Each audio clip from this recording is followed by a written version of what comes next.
दिल्ली का तो अब बवाल खत्म हो गया आज। यहाँ पे देखिए किसी गवर्नमेंट आती है किसकी नहीं, लोकतंत्र है। तो दिल्ली की पूरी कंट्रोल किसके पास है? ईवीएम पे सवाल क्यों उठते हैं? क्योंकि मीडिया पहले से चिल्लाने लगती है फलाना आदमी जीत रहे हैं। वहाँ का पुलिस, वहाँ का चीफ मिनिस्टर अरविंद केजरीवाल का बंगला खंगाल के चल गया। बिहार पुलिस नीतीश कुमार का खंगाल के देख ले, चाहे यूपी पुलिस योगी जी का खंगाल के देख ले। नेताओं का सबसे बड़ा पावर क्या होता है? आप जब अधिकारी बनिएगा ना तो याद रखिएगा एक चीज हमेशा,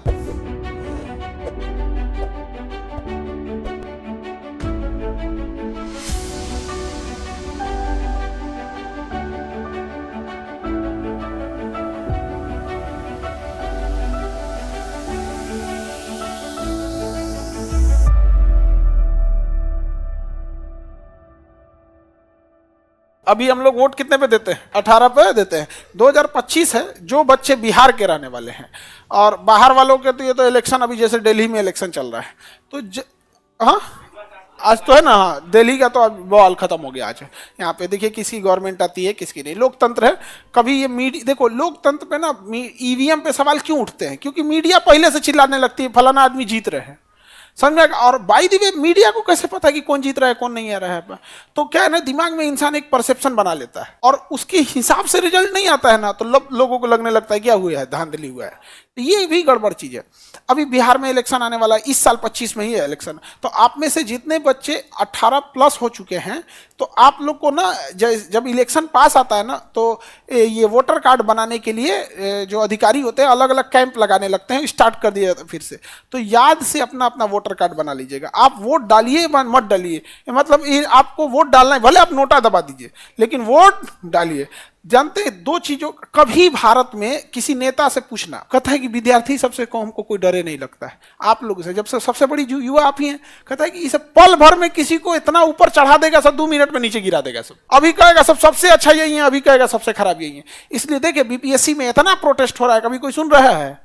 लेकिन टेंशन नहीं लीजिएगा, अभी बड़ा होने वाला है। और 70 दोनों एक ही चीज से संबंधित है। देखिएगा दिल्ली और पांडिचेरी, दिल्ली और पांडिचेरी, यहाँ विधानसभा बनाया गया। क्या बनाया गया? दिल्ली और पांडिचेरी में विधानसभा बनाया गया और राष्ट्रीय राजधानी क्षेत्र बनाया गया। एनसीआर जिसे बोला जाता है, NCR, national capital region, national capital region. और इसमें बड़ी संशोधन किया गया। कहा गया कि दिल्ली एक ऐसा जगह, पांडिचेरी पे स्पेशली उतना ज्यादा नहीं हुआ, पर दिल्ली पे बहुत ज्यादा रूल कानून बना दिए। दिल्ली में 4 आदमी कंट्रोल करता है दिल्ली को।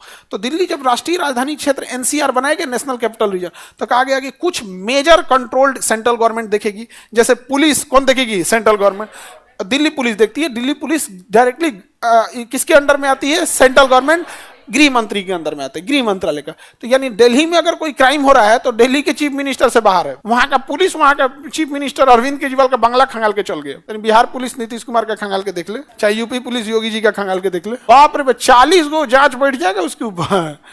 देखिए आप जब अधिकारी बनिएगा ना तो याद रखिएगा एक चीज हमेशा, जब आप अधिकारी बनिएगा तो आप जब तक ईमानदार रहेंगे ना तब तक सब आपसे थोड़ा सा दूरी बना के रखें। वो जानबूझ के आपको कुछ कमाने का मौका देंगे। 1-8 करोड़ लूट लेना, जैसे आप 1-8 करोड़ मार लिए, खत्म कहानी। अब वो आपसे कोई नहीं डरेगा। नेताओं का सबसे बड़ा पावर क्या होता है? वो आपके खिलाफ जांच स्टार्ट करा सकते हैं, जांच स्टार्ट कर देंगे। जब तक जांच चलते रहेगा, प्रोसीडिंग चालू रहेगी, आपका प्रमोशन रुका रहेगा। तो दिल्ली की पूरी कंट्रोल किसके पास है? दिल्ली पुलिस की कंट्रोल किसके पास में है? होम मिनिस्ट्री के बाद दिल्ली पुलिस के। आप तो ये हो गया कंट्रोल। उसके बाद जो जैसे स्कूलिंग हो गया, सड़कें हो गया, ये सब चीज हो गया, चीफ मिनिस्टर को दे दिया गया। तो एक सेंट्रल गवर्नमेंट संभाल रही है, एक कौन संभाल रही है? चीफ मिनिस्टर संभाल रहे। कौन संभाल रही है? चीफ। बिल्डिंग बनाने का काम दे दिया गया दिल्ली डेवलपमेंट अथॉरिटी। किसे दे दिया गया? Delhi development authority. तो एक हो गया सेंट्रल गवर्नमेंट और एक वहां का चीफ मिनिस्टर। उसके बाद दिल्ली डेवलपमेंट अथॉरिटी, डीडीए। बहुत बड़े सोसाइटी, फ्लैट, ये सब कौन संभाल रहा है? डीडीए संभाल रहे हैं। वहां पे समझ में आ गया कि नहीं गया? कौन संभाल रहा है? डीडीए। तो समझ में नहीं आता कि ये फ्लैट किसका? तो डीडीए का है, दिल्ली डेवलपमेंट अथॉरिटी का। तो ये सेंट्रल गवर्नमेंट का है, तो ये कभी क्या लगेगा? स्टेट गवर्नमेंट का। सबका अलग अलग है। वहाँ पे बहुत झमेला है दिल्ली में। तो ये दिल्ली को इस तरह से बनाया गया था। अब दिल्ली में जब विधानसभा बना दी है तो 70वां में क्या हुआ कि दिल्ली और पांडिचेरी जो विधानसभा है, यहाँ तो आपने विधानसभा क्या कर दिया? बना दिया।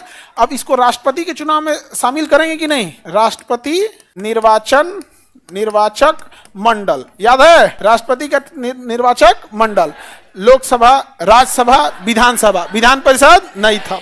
विधान परिषद नहीं था।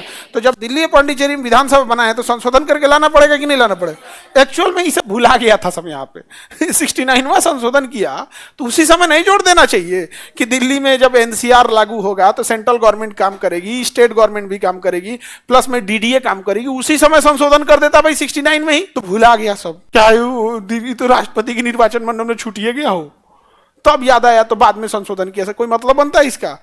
अभी जम्मू कश्मीर के लिए संशोधन करना है किसी को, उसको राष्ट्रपति के निर्वाचक मंडल में जोड़ना है तो उसी समय कर दीजिए। उसमें लिमिट थोड़ी होता है कि हम इस संशोधन में इतने विषय जोड़ेंगे। सीखना है तो 42वें संशोधन से सीखिए। वो बांग्लादेश के कानून बराबर एगो संशोधन कर दिया बांग्लादेश का संविधान है उतना में जितना 42वां संशोधन कर दिया बताइए, इसीलिए ना उसको मिनी संविधान कहा जाता है। नहीं समझा गया? अमेरिका के कुल संविधान से बड़ा हमारा केवल 42वां संशोधन है। अमेरिका का जो टोटल संविधान है ना उससे बड़ा हमारा क्या है? 42वां संशोधन है।